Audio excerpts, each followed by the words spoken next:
Hello everyone, welcome back to the channel. Discuss करेंगे child development and pedagogy के लिए ये सेशन रहेगा, यानी कि बाल विकास के लिए कुछ इंपॉर्टेंट थ्योरीज को हम डिस्कस करेंगे जो सी टेट 2021, यूपी टेट और सुपर टेट सभी टीचिंग एग्जाम में आप लोगों की हेल्प करेगी।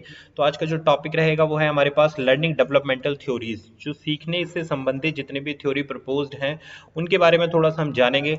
यहाँ से क्वेश्चन 3 से 4 क्वेश्चन आपको यहाँ से जरूर देखने के लिए मिलेंगे। तो जो बेसिकली आज हम टॉपिक पढ़ने वाले हैं उसमें हम पढ़ेंगे बिहेवियरिज्म, कॉग्निटिज्म और कंस्ट्रक्टिविज्म और गेस्टाल्ट थ्योरी। तो ये जो 4 टॉपिक्स हैं, जो 4 थ्योरीज हैं, इनके बारे में जानेंगे। भाई थ्योरीज तो सब लोग पढ़ा देते हैं, लेकिन ये जो बिहेवियरिज्म है, कॉग्निटिज्म है, कंस्ट्रक्टिविज्म है, ये क्या चीज़ें हैं, क्या क्या इनका रोल है बाल विकास एंड डेवलपमेंट में, यानी कि चाइल्ड पैडागोजी में क्या इनका रोल है और कैसे क्वेश्चन पुट अप किए जाते हैं, इस वीडियो लेक्चर में आज हम ये देखेंगे। तो वीडियो को लास्ट तक देखना और चैनल पर नए हो तो सब्सक्राइब करके बेल आइकन जरूर प्रेस कर देना। भाई स्टार्ट करेंगे अपनी आज वीडियो। तो देखिए, डेवलपमेंटल थ्योरीज के बारे में बात करते हैं। तो डेवलपमेंटल व्यूज जो हैं, यानी कि विकास के जो तरीके हैं देखने के लिए लर्निंग थ्योरी से रिलेटेड, उनके बारे में जानेंगे। तो पहला जो तरीका है वो आता है बिहेवियरिज्म, जिसको हम बोलते हैं व्यवहारवाद। अब व्यवहारवाद के अंतर्गत कौन कौन से साइकोलॉजिस्ट हैं वो आते हैं और उन्होंने अपनी कौन कौन सी थ्योरी दी है, जो कहाँ कहाँ पर इसका इस्तेमाल किया जाता है, वो हम पढ़ेंगे।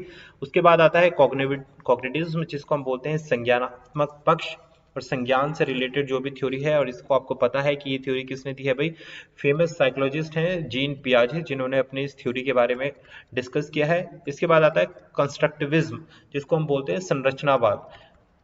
संरचनावाद जिसको हम बोला जाता है, भाई हिंदी में भी मैंने स्लाइड्स में इसको इंक्लूड कर दिया है, तो बाइलिंगुअल ये सेशन रहेगा, परेशान होने की जरूरत नहीं है। उसके बाद आती है लास्ट थ्योरी, जिसको हम बोलते हैं गेस्टाल्ट वाद और गेस्टाल्ट थ्योरी, जिसको प्रपोज करने वाले थे वर्थहाइमर, जिन्होंने इसको प्रपोज किया था, मेन जनक माने जाते हैं इस थ्योरी के। तो इन थ्योरीज के बारे में थोड़ा सा देखेंगे कि भाई क्या क्या इनका मेन प्रिंसिपल्स था और कहाँ कहाँ इनको इम्प्लीमेंट किया गया। ठीक है, तो स्टार्ट करते हैं। भाई जो अप्रोचेस थी लर्निंग थ्योरी की, तो जिसमें जो पहली अप्रोच आती है वो है बिहेवियरिज्म, जिसको हिंदी में बोला जाता है व्यवहारवाद। आगे हम इसको हिंदी में भी आपके पास स्लाइड मिल जाएगी। तो बिहेवियरिज्म क्या बोलता है, कौन कौन से जो साइकोलॉजिस्ट थे जो बिहेवियरिज्म को फॉलो करते थे, व्यवहारवाद को फॉलो करते थे, तो उनमें से एक थे जो फेमस साइकोलॉजिस्ट थे थ्रॉन्गडाइन्स, पावलाव, वॉटसन, जेबी वॉटसन। भाई जेबी वॉटसन जो है जनक माने जाते हैं, इनको जनक कहा जाता है कौन सी थ्योरी का? बिहेवियरिज्म का। तो यहाँ से भी एक क्वेश्चन बनता है कि जो व्यवहारवाद थे उसके जनक कौन थे? तो ये थे जेबी वॉटसन, और इन्होंने 1912 में इस थ्योरी को प्रपोज किया था व्यवहारवाद को। और ये जनक माने जाते हैं। हल जो है टॉल मैन है, स्किनर है, जिसको बोला जाता है बीएफ स्किनर, है ना। तो ये लोग जो है किस चीज से जुड़े हुए हैं? व्यवहारवाद से जुड़े हुए हैं। इन्होंने अपनी थ्योरीज में कहीं ना कहीं व्यवहारवाद के बारे में अपने जिक्र किया है। जो भी एग्जांपल्स दिए हैं, चाहे वो थ्रॉन्गडाइन का ट्रायल एंड एरर का सिद्धांत उठा लो आप, ट्रायल एंड एरर की जो थ्योरी दी गई है वो किसने दी है? भाई थ्रॉन्गडाइन ने दी है। बीएफ स्किनर ने कैसी ऑपरेंट कंडीशनिंग जो दी है वो बीएफ स्किनर्स के द्वारा दी गई है, जेबी वॉटसन, पावलोव। तो ये सब संरचना बिहेवियरिज्म की बात करते हैं। अब देखो इसका जो मेन आइडिया है, जो मेन प्रिंसिपल है, क्यों व्यवहारवाद को लेके आया गया है। व्यवहारवाद क्या बताता है? Learning brings A change in behaviour, यानी कि कोई भी अधिगम होगा, किसी भी बच्चे के सापेक्ष में जो अधिगम होगा वो क्या करेगा? उसके व्यवहार में परिवर्तन करता है। तो ये इस थ्योरी का मेन आइडिया है। हम थ्योरी में नहीं जाएंगे कि थ्रॉन्गडाइन ने कौन सी थ्योरी दी, ये हम लेटर पार्ट में डिस्कस करेंगे। पहले जो मेन प्रिंसिपल है कि ये इनकी थ्योरी देने का मेन मोटिव था, उसको हम डिस्कस करते हैं। तो जो मेन आइडिया था इस थ्योरी का, बिहेवियरिज्म का, वो ये था कि बच्चे के व्यवहार में होने वाला परिवर्तन देखना है। सेंट्रल आइडिया की बात करें अगर हम, तो वो क्या था? Stimulus is present in the external environment. अब स्टिमुलस क्या है? भाई उद्दीपक है। उद्दीपक का मतलब किसी भी चीज को देख के जो आपको करने की, किसी भी लर्निंग जो होती है बच्चे की, वो किसी स्टिमुलस पे ही प्रेजेंट कर दिया। वो स्टिमुलस क्या हो सकता है? उद्दीपक जो है एक्सटर्नल, यानी कि बाह्य एनवायरनमेंट पर डिपेंड कर सकता है। तो ये इसका सेंट्रल आइडिया है। और इसका इस्तेमाल कहाँ किया जाता है? एजुकेशन में। डिजायर्ड चेंज इन बिहेवियर, कि बच्चे के व्यवहार में होने वाले परिवर्तन, किसके रिस्पेक्ट में बात हो रही है? स्टूडेंट की। तो वहाँ इसका इस्तेमाल किया जाता है। नेक्स्ट देखते हैं कि इसमें टीचर का क्या रोल आता है, कि जो बिहेवियरिज्म होता है उसमें टीचर कहाँ रिफ्लेक्ट करते हैं। Facilitating child and making the conductive environment for gaining the desired outcome. Facilitating मतलब जो प्रोवाइड करते हैं चीज़ों को, है ना। फैसिलिटेट करना, बच्चों के रिस्पेक्ट में काम करना, कि आप बच्चे को लर्निंग को किस तरीके से, बच्चे की लर्निंग को किस तरीके से आप एक महत्वपूर्ण रोल निभाएंगे बच्चे के बीच में और उसकी लर्निंग के बीच में। तो ये टीचर का रोल है कि वो एक अच्छा एनवायरनमेंट दे जिससे कि जो स्टूडेंट है वो अपने डिजायर्ड आउटकम और डिजायर्ड जो भी उसके गोल्स हैं वो उनको प्राप्त कर सके। तो ये हुई बिहेवियरिज्म की बात। अब इसमें जो इम्पोर्टेंट जो थ्योरी है वो थॉर्नडाइन की है, जो एसआर थ्योरी को पर बेस्ड है। एसआर थ्योरी क्या है? Stimulus and response. स्टिमुलस का मतलब उद्दीपक, रिस्पॉन्स मतलब प्रतिक्रिया। किसी भी उद्दीपक को देखकर किस तरीके की प्रतिक्रिया आती है आप लोगों की। चाइल्ड के टर्म में देखो समझाया इन्होंने अपने अपने एक एक जो इन्होंने एक्सपेरिमेंट्स किए हैं, जो एनिमल्स पर एक्सपेरिमेंट किए हैं उसके बेस पर इन्होंने अपने व्यवहार बात को समझाया है कि भाई एक पजल बॉक्स है, उसके अंदर एक लीवर है। ये किसकी थ्योरी की बात हो रही है? थॉर्नडाइन की ट्रायल एंड एरर थ्योरी की बात हो रही है। तीन तरीके से इन्होंने दिए थे भाई, जिसमें एक लॉ ऑफ रेडीनेस था, तत्परता का नियम था, लॉ ऑफ इफेक्ट था, प्रभाव का नियम था, ठीक है, और उसके अलावा जो था लॉ ऑफ रिस्पॉन्स का नियम था, लॉ ऑफ रेडीनेस का नियम था और लॉ ऑफ इफेक्ट का नियम था। तो ये सारे जो इन्होंने नियम दिए वो थॉर्नडाइन के द्वारा दिए गए थे। और किसके अंतर्गत आते हैं? ये व्यवहारवाद के अंतर्गत आते हैं। नियम में अभी नहीं जा रहे हैं, केवल हम यही समझ रहे हैं कि इसका बेसिक जो है मोटिव क्या था एजुकेशन में इम्प्लीमेंट करने का। नेक्स्ट आता है कॉग्निटिज्म थ्योरी आर गिवन बाय। अब कॉग्निटिज्म जो है वो क्या है? जिसको हम बोलते हैं संज्ञानात्मक पक्ष। ये किसके द्वारा दिया गया भाई? जीन पियाजे के द्वारा दिया गया, कर्ट लुइन के द्वारा दिया गया। अब देखो संज्ञानात्मक पक्ष, जो संज्ञानात्मक जितनी भी थ्योरी दी गई हैं, जो डेवलपमेंटल थ्योरी हैं, जो लर्निंग थ्योरी की हैं, जीन पियाजे को आप बहुत बेहतर तरीके से समझते हैं कि जीन पियाजे ने संज्ञानात्मक थ्योरी को डेवलप किया है, बच्चे के विकास के बारे में डेवलप किया है। तो इसका मेन आइडिया क्या था? Process based of internal functioning like inside memory, perception, thinking, information processing. तो देखिए जो इसका मुख्य जो संरचना थी कॉग्निटिज्म की वो ये थी कि जो बच्चे की इंटरनल फंक्शनिंग है, जो आंतरिक जितने भी प्रतिक्रियाएं होती हैं बच्चे की, चाहे इनसाइट लर्निंग हो, अचानक से कोई ना कोई आइडिया आ जाना, मेमोरी यानी कि संज्ञान की बात की गई है, परसेप्शन की बात की गई है, थिंकिंग सोचना, इंफॉर्मेशन प्रोसेस करना, तो ये सब किसके अंतर्गत आता है? यानी कि जो मस्तिष्क यानी कि माइंड रिलेटेड जितने भी कॉन्सेप्ट थे वो इन थ्योरीज में डिस्कस किए गए थे, जो है कॉग्निटिविज्म जो कहा जाता है। और इनको डिस्कस करने वाले कौन थे? जीन पियाजे हुए, जैसे कर्ट लुविन हुए। नेक्स्ट देखते हैं सेंट्रल पॉइंट क्या है इस थ्योरी का, कि इंटरनल कॉग्निटिव स्ट्रक्चर्स, जो आंतरिक जितने भी संज्ञानात्मक संरचनाएं हैं उनको पढ़ना, उनके ऊपर बात करना। यूज इन एजुकेशन, अब बात करें कि भाई इस थ्योरी का हम एजुकेशन में क्या यूज कर सकते हैं। Developing capacities and potential based on cognitive attitude, यानी कि बच्चे के अंदर जो संज्ञानात्मक पक्ष है उसको मजबूत करने के लिए कॉग्निटिव थ्योरीज को हमने पढ़ा जाता है और इम्प्लीमेंट किया जाता है एजुकेशन में। टीचर का क्या रोल रहेगा यहाँ पर? फोकसिंग ऑन कॉग्निटिव एक्सपेक्ट, कि बच्चे के संज्ञानात्मक पक्ष पर प्रकाश डालना क्या है यहाँ पर? टीचर का एक रोल है। भाई संज्ञानात्मक पक्ष पर प्रकाश डालना बहुत इंपॉर्टेंट है, क्योंकि उससे सारी चीजें क्या होती हैं? प्रोसेस होती हैं, सोचने वाली जितनी प्रक्रियाएं होती हैं, थिंकिंग रिलेटेड जितनी भी स्किल्स होती हैं, है ना, और रीजनिंग बेस्ड। तो ये सब क्या है? ये टीचर का एक रोल है कि बच्चे के इन पक्ष पर भी ध्यान रखना। अब आपको मेन मोटिव समझ में आ रहा होगा इस थ्योरी लेक्चर का कि भाई ये सारी चीजें जो हम पढ़ते हैं बाल विकास एवं शिक्षण शास्त्र में वो क्यों होती हैं और क्या इसका रोल है बच्चे के सापेक्ष में। बात क्लियर? भाई हम थ्योरीज तो पढ़ लेते हैं कि भाई ये थ्योरी इसने दी है, इस थ्योरी का जो एक्सपेरिमेंट है वो रैट पर है, यानी कि चूहे पर है, बिल्ली पर है, या कोहलर ने जो अपना एक्सपेरिमेंट दिया था वो किस पर बेस्ड था? चिंपैंजी पर बेस्ड था, जो सुल्तान था। तो उससे हम सारी थ्योरीज को रिलेट कर देते हैं, लेकिन जो मेन एक्चुअल इंप्लीमेंटेशन है उसको हम भूल जाते हैं। तो ये है इनके एक्चुअल इंप्लीमेंटेशन। नेक्स्ट देखते हैं कंस्ट्रक्टिविज्म, जिसको हम बोलते हैं संरचनावाद। संरचनावाद जो बोला जाता है, अब संरचनावाद वाली जो थ्योरी है वो किसके द्वारा दी गई है? लेव वाइगोस्की, इसको हम डिस्कस कर चुके हैं, और ब्रूनर ने।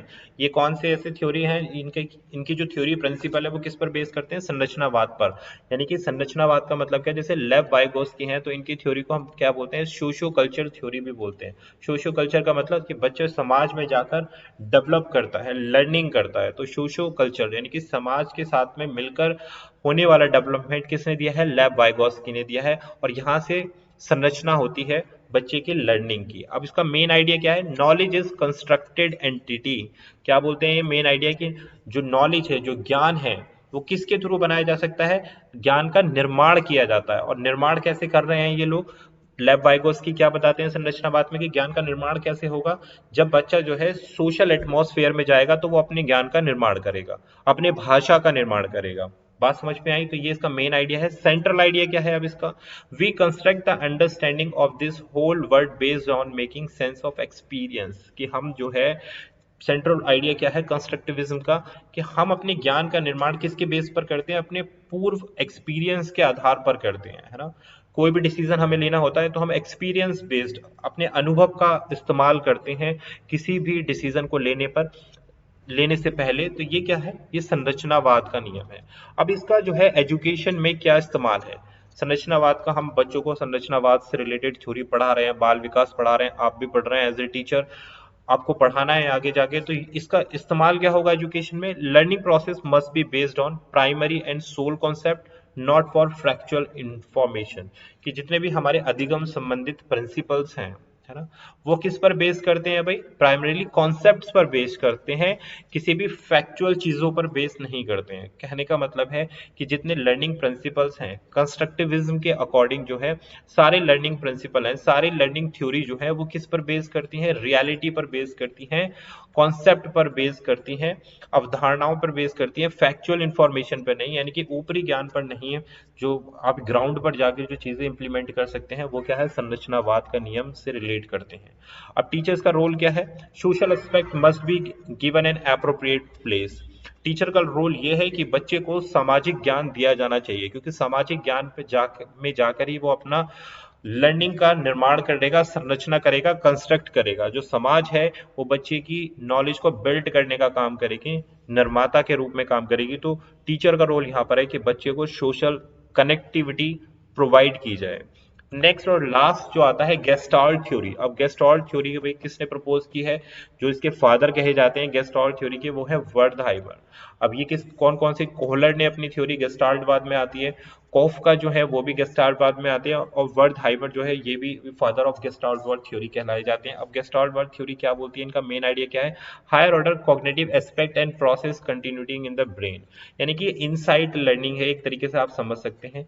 इनसाइट लर्निंग का क्या मतलब होता है? इनसाइट लर्निंग का मतलब होता है कि आप कोई भी चीज सॉल्व करने में अनेबल है, यानी कि आप कभी कोई एक ऐसी हो जाती है कि कोई प्रॉब्लम आपके सामने आ गई, आप उसको सॉल्व नहीं कर पा रहे, सडनली आपके माइंड में एक आइडिया आ जाता है, तो उसको हम बोलते हैं इनसाइट लर्निंग।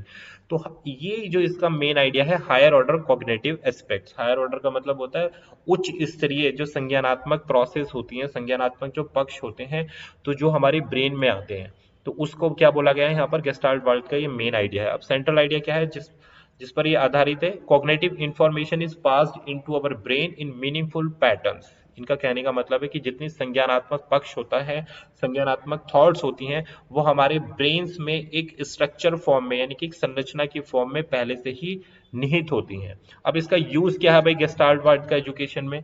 ये कहते हैं already gain experience and knowledge must be applied to solve a problem, यानी कि किसी भी समस्या को सॉल्व करने के लिए जो नॉलेज आपके पास प्रीवियसली है, जो पूर्व ज्ञान है, उसका इस्तेमाल किया जाना चाहिए प्रॉब्लम सॉल्विंग में, और इसी को हम बोलते हैं इनसाइट लर्निंग। ठीक है, तो ये प्रॉब्लम सॉल्विंग यानी कि समस्या समाधान विधि पर ज्यादा फोकस करती है। It is for problem solving यहाँ दिया गया। तो यूज एजुकेशन इनका गेस्टाल्टवाद का ये है। हिंदी में अगर हम देखें तो बिहेवियरिज्म को हम क्या बोलते हैं? आचरण या व्यवहारवाद वाली जो थ्योरी बोली जाती है उसको हम बिहेवियरिज्म की थ्योरी कहते हैं। सारे के सारे जो मैंने अभी आपको एक्सप्लेन किया है वो सब मैंने यहाँ पर इंग्लिश में मेंशन, हिंदी में मेंशन कर दिया है। कॉग्निटिज्म यानी कि संज्ञानात्मक, रचनावाद यानी कि कंस्ट्रक्टिविज्म, और गेस्टाल्ट को हम हिंदी में बोलते हैं समाकृति सिद्धांत बोला जाता है। ठीक है, और अधिगम के सिद्धांत का दृष्टिकोण सारे के सारे, यानी कि जो हमारा फर्स्ट था बिहेवियरिज्म की जिसको हम बात करते हैं, ये इसका मुख्य विचार था। नेक्स्ट आती है हमारे पास कॉग्निटिव थ्योरी जिसमें जेन पियाजे थे, कुर्ट लेविन द्वारा दी गई थी। नेक्स्ट थर्ड संरचनावाद कंस्ट्रक्टिविज्म जिसको बोलते हैं, वाइगॉस्की और ब्रूनर इसके जो मेन संपादक हैं। नेक्स्ट बोलते हैं जिसको हम बोलते हैं गेस्टाल्ट थ्योरी, जो समाकृतिक सिद्धांत, तो ये कोहलर और वेर्थिमर द्वारा दिए गए हैं। तो ये हमने हिंदी में इस चीज को देखा। आई होप आपको ये वीडियो समझ में आई होगी किस चीज पर बेस कर रही है।